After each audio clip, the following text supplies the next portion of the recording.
be with you guys here on the field from up close, just watching Coach Vance Joseph. From here, you watch him now on the screen. This diversity in his background is helping him a lot tonight. Quarterback at Colorado, defensive back in the NFL, and here he is. Well, after Shelby Harris blocked the potential game-tying field goal, you bet Vance Joseph was having the time of his life. Welcome to SI Now. It's Tuesday. It's September 12th. I'm Maggie Gray. That is Robin Lundberg. And, you know, we can never predict, Robin, what the fans are going to gravitate to. But Sergio Dip left an impression on a lot of football fans last night. Yeah, I mean, he became an internet meme and a sensation, right? Which, in a way, you would think is a negative to have that happen to you because people are calling you out. But I think for him, it'll wind up a positive because people know his name. It's relatable. You know, it's relatable to have that sort of thing happen to you. He didn't do anything wrong. It was just a little bit awkward. And now he has, like, the crowd behind him, like, go Sergio Dip, right? I mean, I saw Ken Bone getting interviewed on TV the other day. So if he can still be going, Sergio Dip can turn this into something because people are going to be rooting for him the next time around. And Maggie, wait, was Ken Bone wearing the red sweater? I think he was wearing the. And he's contractually obligated to wear that for the rest of his life. Who he voted for. But anyway, with this guy, Sergio Dip, I mean, imagine before social media age, maybe he gets critiqued by his employers and isn't given another shot. But now it's a thing, and he could be given another shot. And I want to note that English is also his second language, so that's part of the context for the whole thing. Yeah, this doesn't hurt him at all. This only helps him. Now, I'm thinking like a TV person. You got to give him and Vance Joseph a show together. It's got to be called Time of Your Life. They're checking things off the bucket list. I see it as a buddy cop movie. I mean, let's take this all the way to as far as we can go. And, you know, the unfortunate thing, and Sergio, I hopefully will have his time to make up for what was an awkward hit. He didn't say anything wrong. You know, it was factually all correct. Vance Joseph did play quarterback at Colorado. I don't know if he was having the time of his life, though. That might have been editorializing. Well, they won. But here's the thing, right? It did overshadow something kind of important that happened last night, at least in my world, which is that Beth Mowins was the first woman to call play-by-play in the NFL in over 30 years. So in some ways, he overshadowed her. But Rex Ryan, who's doing his first game as a color analyst, has to be so thankful for Sergio Dip because Rex needs some reps. Big time. Yeah, Rex, he came in third in the broadcasting rankings. Yeah, that's not good. Let's go get a damn snack. All right, it's Tuesday. Let's play one of our favorite games. It's called Hot Take, Smart Take. Our producer, Ben Teitelbaum, is here. He's going to give us the hot take. We'll tell him if it's also the smart take. Ben, go ahead. The Saints lost to the Vikings last night. Adrian Peterson, 6 rushes, just 18 yards. Here's the hot take. AP will not make a single impact for the Saints all year. That's also the smart take. Adrian Peterson, as an individual player, is no longer very good. Secondly, what he brings is no longer as valued anymore because he's not a multi-dimensional back. He's more of a role-playing back, goal line, short yardage. And then there's the team he plays for. No team in the NFL has had fewer than 20 carry backs in a game over the last 10 seasons than the New Orleans Saints. Okay, because they have Drew Brees, and he's dynamite. But this is an absolute hot take. Can we wait and see what's going to happen here? First of all, credit the Vikings defense, who held all of the Saints rushers to under 60 yards. They may be one of the best front lines in the NFL. And listen, maybe the plan for Adrian Peterson wasn't to use him a lot in this game because that was a mismatch. But, I mean, let's also look at who else he has on his team. Rookie Kareem Hunt, we saw him dance all over New England in the opener. Now you have Alvin Kamara, and he had the most touches of any running back on Monday night. This is crazy. The rookie out of Tennessee, this could be the year of the rookie running back. Dalvin Cook on the other side, having a great game for the Vikings. But check out what Tiki Barber said on our show about Alvin Kamara, and maybe we should have seen this coming. There's a kid in New Orleans, and I had a conversation with Sean Payton about Alvin Kamara, who people probably overlooked because Adrian Peterson signed there in the offseason, and obviously Mark Ingram is there. He's amazing. But this kid, I told Sean, I was like, he reminds me of me a little bit. Right? He runs with a slash type ability. He hits into contact softly and then runs through tackles. Obviously, he catches the ball great out of backfield. All these things he did at Tennessee. I think he could be a sleeper that translates into something big for that that Saints offense. I wonder if he's just going to see the field, though, because he's got so much talent in front of him. But I know Sean. Sean will not hesitate to put a guy like that out there because he's versatile. Yeah. I know that from when he was my offensive coordinator. He's only evolved in the 15 years since then to find mismatches, to find disadvantages for defense because you have an offensive advantage, and Alvin Kamara gives you that. We all should have seen it coming right there. Tiki tried to warn us, Ben. What's our second hot take, smart take? Sam Bradford gunslinger? No, I'm not going to go that far. But the Vikings, they looked great both sides of the ball. Are the Minnesota Vikings, hot take, Super Bowl contender? Yeah, I think that is a smart take, actually. I think you look at the teams that struggled in the NFC in week 1. Seattle, Arizona, the New York Giants. Cam Newton didn't look all that good. Now, while, yes, the Vikings schedule, very difficult. They have to go at Pittsburgh, then they're home for Tampa Bay, then a slate of 3 straight division rivals. But lines travel well, and lines will help you when you are playing against a division. Their defensive line, their offensive line is revamped. I think that's great. Sam Bradford, in his post-game remarks on the field, said, I had all day to try to make throws. He looked like the second coming of Joe Montana out there. And you have Dalvin Cook now that adds an extra layer and an extra look for the Vikings. I think they are absolutely a Super Bowl contender. Why don't we go all the way in? Alex Smith against Sam Bradford in the Super Bowl. You know that's what we're getting. Look, the way this is worded, I can't say it's just a hot take because we don't know who the contenders are this early in the season. I wouldn't call the Vikings one of the Super Bowl favorites, but they're certainly in the mix. They're going to be in contention for the playoffs for all the reasons you just mentioned. Okay, one more layer. Super Bowl's in Minnesota this year. Ooh. Never had a home team also go to the Super Bowl. Ben, what's next? Chargers, Broncos, they always provide drama. They did it again. Here's the hot take. Neither the Chargers nor the Broncos will sniff the playoffs this year. That's such a hot take. I mean, come on. Broncos have one of the best defenses in the NFL, and this is only one game against a division rival, so I'm not going to say that the defense was feeling vulnerable or anything like that. They are good, and I do expect at some point that Brock Osweiler will probably take over at quarterback. There are weapons there on that offense. I think that absolutely Denver is going to sniff the playoffs. As for the Chargers, I don't know if I can be that optimistic. Well, you can phrase it this way, and it would be the smart take. The San Diego Chargers will not sniff the playoffs. Shout out to the ref from last night who made the mistake. We're all with you. We all feel you on that one. But you're right about the Broncos. They've been too consistent over the last several years to totally eliminate them from playoff competition. Okay, Ben, let's finish this off. Let's stay in Los Angeles with the Rams. Here's the hot take. This year, they pushed the Seahawks in the NFC West. I think that could also be a smart take. They've played them well head-to-head. Somebody has to push the Seahawks eventually. We've seen with these teams other than New England, eventually there seems to be a decrescendo in how long they can keep up what they're doing. And the Seahawks have one huge glaring weakness in the offensive line. It's like having a beautiful house, right? The decor is amazing. The foyer, whatever that is amazing. You've got all the electronics done, but there's no roof. And the offensive line for the Seattle Seahawks is the beautiful house with the missing roof. Okay, you actually snuck 2 hot takes in there. Not just the one you have about the Rams pushing the Seahawks, but also that somehow the Patriots are crescendoing. No, Two hot takes. The Patriots are the antithesis of that. They're the only one that hasn't done that. Typically, no team stays on top. Okay, I misunderstood there, but this is a hot take, absolutely. I mean, let's pump the brakes on the Rams for a moment. They played the absolute worst team in the league in the Colts. The Colts are worse than the Jets. And yes, they looked good, but they should look good against the Indianapolis Colts. We have no idea what Jared Goff really is. We know he has some more weapons, but besides the run game and maybe his chemistry with Sammy Watkins, we don't know what that's going to be. The Seahawks have one of the best defenses in the league. They are going to eat Jared Goff alive, and I have no doubt they can wrap up Todd Gurley as well. Aaron Donald, yes, he is returning, but who knows how long it's going to take for him to get into game shape.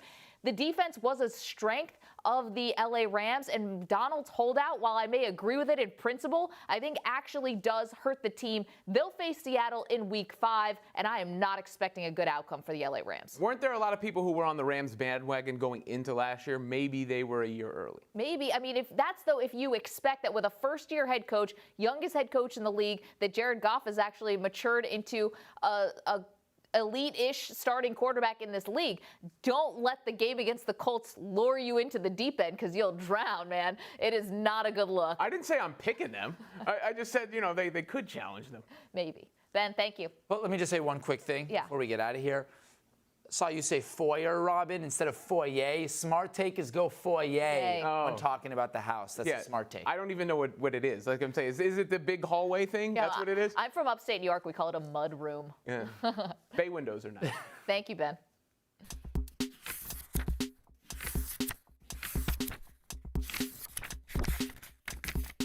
Hey, it's Corey Parson, the fantasy executive with your SI Now Fantasy Football Report, hitting the waiver wire for week number 2. For those of you in 12 and 10 team leagues, I got a treat for you. It's the waiver wire pickup of the week. Chicago Bear rookie running back Tarik Cohen. Cohen had 8 receptions for 47 yards and a touchdown. As a matter of fact, he was the most targeted pass catcher in the Bears' air attack. Look for Cohen to keep that role all season long. He's going to be excellent in PPR leagues.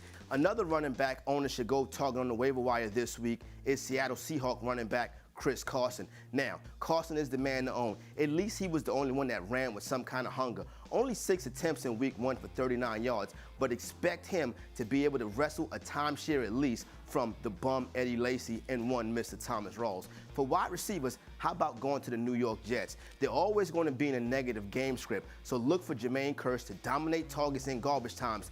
In week 1, 7 receptions for 59 yards. Jermaine Kearse is an ad in 12-team leagues. Another wide receiver you can target off the waiver wire is in Seattle. That's Seahawks wideout Paul Richardson. That team is going to have very little balance on offense. That means Russell Wilson is going to have the football in the air a lot. The number 2 wide receiver in Seattle normally does not hit, but with Russell Wilson probably looking at a career high in attempts, wide receiver Paul Richardson is a nice ad for deeper leagues. For those in need of tight end help on the waiver wire, let's go to the Dirty South and pick up Atlanta Falcons tight end Austin Hooper. Last season, Matt Ryan, Atlanta Falcons quarterback, threw 10 touchdowns to the tight end position. This year, that Atlanta Falcons tight end, Austin Hooper, is all about him. 2 receptions, 128 yards, and 1 touchdown. Finally, for those of you in 2 quarterback leagues, I got a treat for you. It is Cleveland Brown quarterback Deshaun Kaiser. Listen, you don't think it's really much fantasy upside? Only 30 passing attempts in week 1, but the rushing upside. 17 yards on the ground and 5 rushes, but he did score a touchdown. With your SI Now Fantasy Football Update, I'm the fantasy executive, Corey Parson.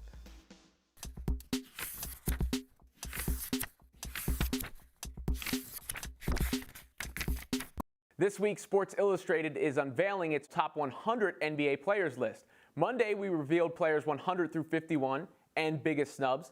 Today, it's 50 through 31. Tomorrow, 30 through 11. And Thursday, we'll announce the top 10 right here on SI Now. Throughout the week, check out SI.com for the full list and analysis. But right now, I'm joined by top 100 impresario, Ben Golliver, to go over the biggest risers and fallers. Ben, let's start with the guy who made the biggest jump from not on the list at all to 41, and that's Joel Embiid, of course, of the Philadelphia 76ers. Got to be tough to rank him because on one hand, he's clearly a prodigious talent, had a big impact. On the other hand, he's had a lot of injury issues. He's been one of the toughest guys for us to conceive of in years, frankly. I mean, you look back at last season, technically his rookie year. Remember, he missed multiple years with injuries before that. So we have to take all of that long injury issue into account. On the court, when healthy, probably a top 15 player. I mean, big-time two-way impact guy. He can score. He can attract a lot of attention. He can shoot the ball from outside. And then defensively, already, even at a young age, he's an elite rim protector. So he's got the total package. It's just about how often is he going to be able to stay on the court for them. He's never played 30 minutes in a game. He's never played back-to-backs yet. He's going to have to kind of check those boxes before we're going to consider him a truly elite player. If there was an expansion draft of the whole league, would you put him in the top 10? I wouldn't take him personally. I mean, there's so many talents at this point who are proven guys that have done it. You look at all the All-NBA players from last year. Personally, I would take all those guys over Embiid despite his youth and his upside because the injury risk is just that real. Meanwhile, another young big man who plays the game in the current style, Kristap Porzingis, makes a big jump, 68 to 33. Now the highest rated member of his own team. Would you say that KP is definitively a better player than Carmelo Anthony and the best player on the Knicks right now? We loved having that conversation because it's two different styles, right? It's a guy who's been there, done that, all-star basically for a decade straight in Carmelo Anthony. He's still got a lot of scoring chops left, and he's not the worst rebounder in the world either. But with Porzingis, what we see is an all-around two-way impact center. He's getting to that unicorn status. Everybody calls him that. You look at his three-pointers last year, there was only 2 other 7-footers who attempted more threes than he did, and he shot at a very good percentage. I mean, almost league average. And then defensively, he's right up there with a guy like Rudy Gobert in terms of the percentage that he allows at the basket area, his rim protection numbers. So if you're trying to decide who you're going to build around next year, do you want the two-way all-around player, maybe who's got some more upside that he hasn't scratched yet, or Carmelo Anthony, who we see kind of in decline here after age 30? To me, if I had to pick one in terms of who's going to make an all-star team, I would actually take Porzingis. We know he's already very good with a lot of promise, but does he need to get to that top flight level, that top 5, top 10 level in order to meet the hype? Well, he's sort of a number 2 scorer right now, a secondary scorer. I mean, that's what he's proven. I think he can be more than that. I think he can be a number 1 option. And I think if I was the Knicks, I'd be clearing Carmelo Anthony out as soon as possible and just turning it over and letting Kristap Porzingis show that he can do it on the fly. One thing I'd mention about our list, we try to rank these guys in a vacuum. And a team like New York that has a really shaky front office, shaky ownership, coaching kind of all over the map, and then roster pieces that don't really fit together, they really do their players disservices. So guys like Porzingis and Carmelo, we have to kind of imagine what would they be like in a vacuum or kind of an average environment rather than sort of this black hole that is the Knicks. All right, here's another big jump. We can't say exactly where, but he made it into the top 30 from 78, and that's Nikola Jokic. There may be some people out there who go, who? Yeah. What would be your response to those people? Well, it's amazing because if you look at the advanced numbers, I mean, we're talking like real plus minus and win shares, the nitty gritty stuff that the nerds love. He's a top 10 guy already, and that seems wildly overrated, right? So what we're trying to do is balance how much has he shown to this point of his career, because he's still a young player, versus what do the numbers say? And so we brought him back a little bit from that top 10 ranking. But we think he's primed for a big-time season. They have a perfect front court partner there for him in a guy like Paul Millsap. They've got a great cutter in Gary Harris who just feasts all day from his passes. And we just think he's really set up really nicely for success this year. And in terms of guys who should be on your radar, underrated, overlooked players, Jokic is right there at the top of the list. Devin Booker from 100 to 64, but the guy scored 70 points in a game, can barely crack the top 70. This is very interesting to me because these type of players, the guys who can get buckets, the scorers, I feel like sometimes can be both simultaneously overrated and underrated at the same time, where they're overrated by just the fan who wants to spout off, he could score at any time. And then they're underrated a little bit by the numbers guys who aren't appreciating how difficult it is to get your own shot. How did you settle on Booker here? Well, look, all the guys who play fantasy basketball are going to say we have Devin Booker way too low. I completely understand that. I mean, he has a big scoring average, but what we value all-around complete players, two-way impact guys, and guys who contribute to winning. Is he going to be able to get that same number and that same quantity of shots if he's playing on a good team? I mean, a lot of these playoff teams, he probably wouldn't even start yet just because he's so young. He's got to do a lot more, though. He needs to improve as a playmaker for others. If he's going to have the ball in his hands that often, he needs to take huge strides defensively. And I think physically as well, he can still grow and get stronger, but he's right on track. It's not a big knock for these young guys to be down there in the 60s because you have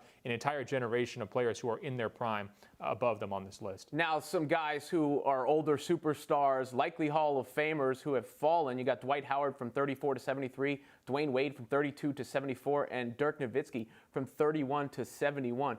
Which one of those guys do you think will have the biggest impact this season? I'd probably say Dwight Howard because he's in a situation where he can really be on a playoff team. Now, if Dwayne Wade gets bought out by Chicago and goes and teams up with LeBron or sneaks onto one of these other contenders, maybe he could be in a situation like that as well. But, Dwight's going to have a big role on a team that has playoff aspirations, should be like a top 5 or 6 team in the Eastern Conference if things go right for them.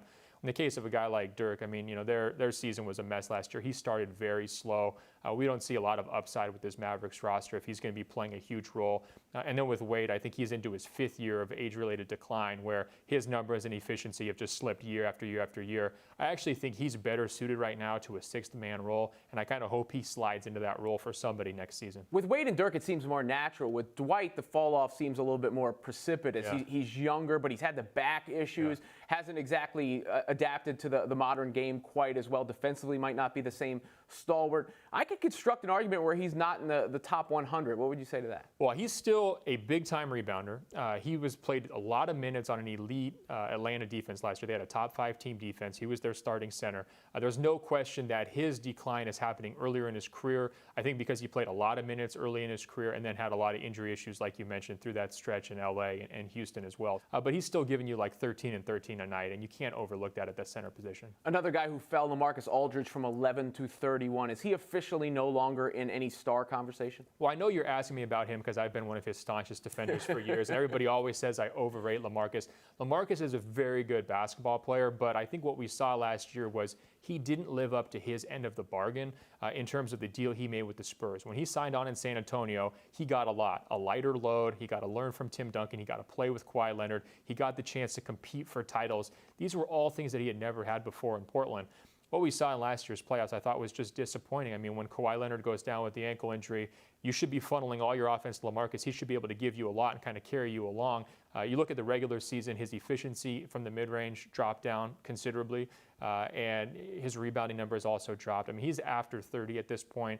I could see him having a nice season next year. I think he's still capable in a different situation of being a #1 guy, maybe not a 2010 player like he was in Portland, but still giving you a lot of production.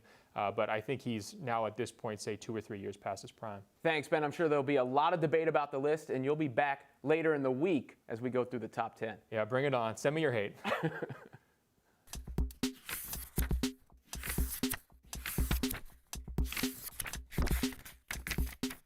One of the most highly anticipated middleweight bouts in the sport of boxing happens this Saturday on HBO pay-per-view at the T-Mobile Arena in Las Vegas. Canelo Alvarez faces undefeated Gennady Golovkin. Our own senior writer Greg Bishop joins me now from his home in Seattle. It comes your way courtesy of Toyota.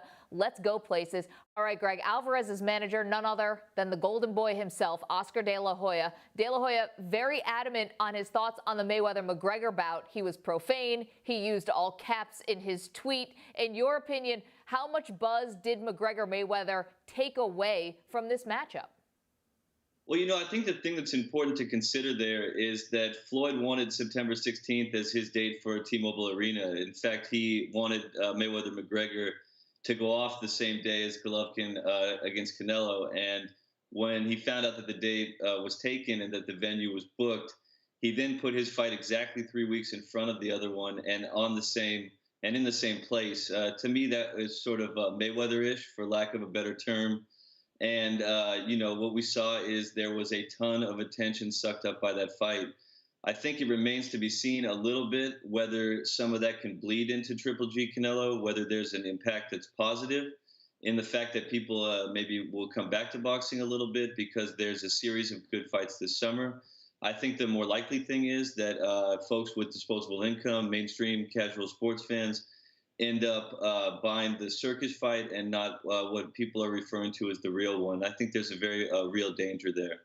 You mentioned it's being called the real one. On paper, where would you rank this middleweight bout and this matchup against some of the greatest that we've seen all time?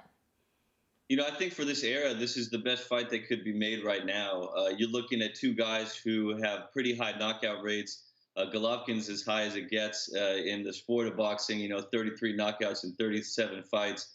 One of the favorite sayings in boxing is that styles make fights.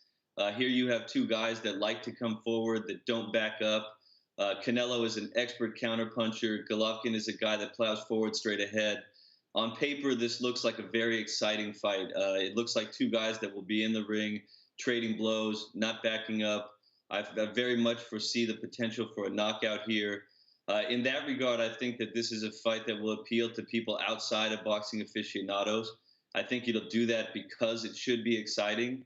And for those reasons, I think we're looking at this as one of the more exciting fights that we've seen in a while. Paper doesn't always translate to the ring. I may be 100% wrong come Saturday night, but I think at this point in time, when you just look specifically at the matchup, how these guys fight and what may occur in the ring, you're looking at something that has a lot of potential and something I'm very excited to watch. Both of these fighters come in at very different points in their careers. Who do you think is feeling the most pressure heading into Saturday night? I would say Golovkin is. For one, he's favored. For another, he's older. You look at him; he may have 2 to 3 to 5 years in his prime maximum, unless he's Bernard Hopkins and fights until he's 50. Canelo is 27 years old. I think we forget that sometimes. He's been a champion for so long. He's won so many title belts that we sometimes forget his reign in boxing. Should he beat a guy like Triple G? Could be for 10 years. It could be a Mayweather-esque, a Pacquiao-esque reign. And so I think when you look at this fight, you look at Golovkin, a guy where this can really validate everything he's done. He had a decision win in his last bout against Danny Jacobs, who is a very good fighter. Don't get me wrong, but it was sort of lackluster compared to a lot of his fights before that. I think it opened the door for this fight to take place. I don't think Canelo Alvarez is in the ring with Triple G this weekend unless Danny Jacobs goes the distance against him. And so for all those reasons, I think there's a lot of legacy on the line for both guys. But for Triple G in particular, I think he's definitely going to be feeling it. Well, let's stop on Canelo for a moment because you mentioned all the accolades that he's already received in the boxing world, but he's often described as the next big thing. So what would a win do for his trajectory?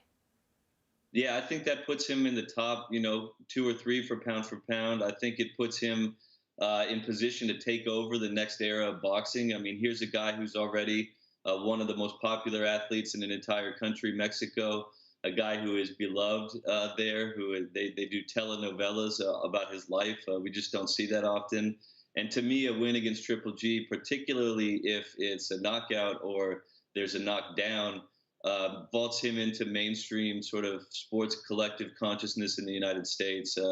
He's been a popular fighter for a while. I'm not trying to understate how people feel about Canelo Alvarez, but I think this gives him sort of entry into the next era is Canelo Alvarez. The next era could last for a long time. And ultimately, we may be looking at this as sort of the fight that vaulted him into that stratosphere. Hopefully those telenovelas better than the Tecate commercials with Sylvester Stallone, because those are just brutal to watch. So describe to us what this fight is going to look like. You said styles make fights, but how do you see this going, and could it go the distance? It could. Personally, I think that what you'll see early on is two guys kind of trying to figure each other out. I believe that Canelo, being an expert counterpuncher, is going to try to see if he can lure Golovkin into spots where he can hurt him. That said, that's a really tough thing to do against Golovkin. He's a guy that's always coming forward, that is tremendously on balance, that hits very hard and never seems to be out of position. And so for those reasons, I like Golovkin in this fight, and I actually like him by knockout. I think that because Canelo likes to engage and because Golovkin is coming off a win where he didn't win by knockout, I think he's going to want to have one here. You combine those things with his power and with his footwork and with his balance, and I like Golovkin by knockout in, say, round 9 or later in this fight. Greg Bishop, our senior writer, appreciate you joining us, Greg. Thank you for having me.